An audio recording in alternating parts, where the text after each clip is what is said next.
of creation, Jesus and his bride, the church. Jesus said in his Great Commission, "All authority on heaven and earth has been given to me. Go you therefore and make disciples of all nations, baptizing them in the name of the Father and of the Son and of the Holy Spirit, teaching them to obey all that I have commanded you." That commandment is fulfilled in love of God and love of neighbor as self. So we only need to look at marriage as one of the ways in which that commandment is lived out in its fullness. Because certainly it is a call to love the other, to serve the other, to sacrifice for the other, to give for children. This, being a sacrament, and that's what it is, makes present God. The difference between Christian matrimony and just the contract of a wedding in our secular culture. When two people come together and love one another, serve one another out of reverence for Christ, being willing to set themselves aside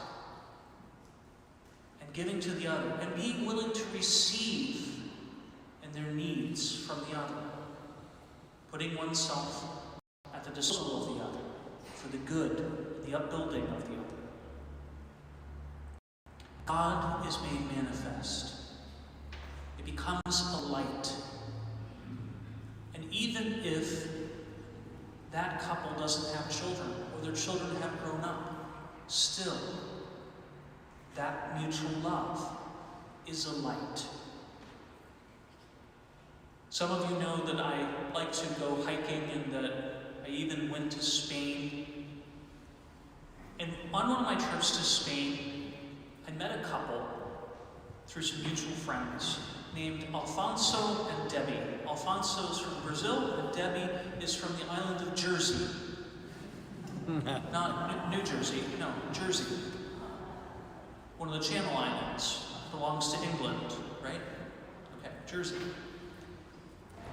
And they live in a small town in Galicia, Spain, along one of the pilgrim roads called the Camino de Santiago. This is not the one that everybody knows, where you're going across northern Spain, for a month. This is the one that starts in Portugal and goes north.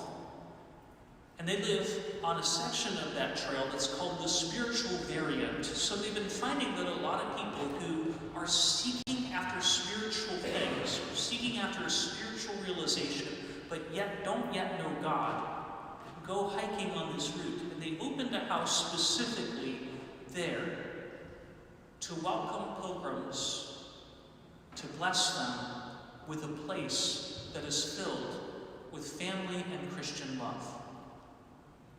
They're both firm believers in Jesus. And they told me when I visited them in 2018 that they were surprised how effective the simple things of family life could be in transforming folks who had never experienced it before.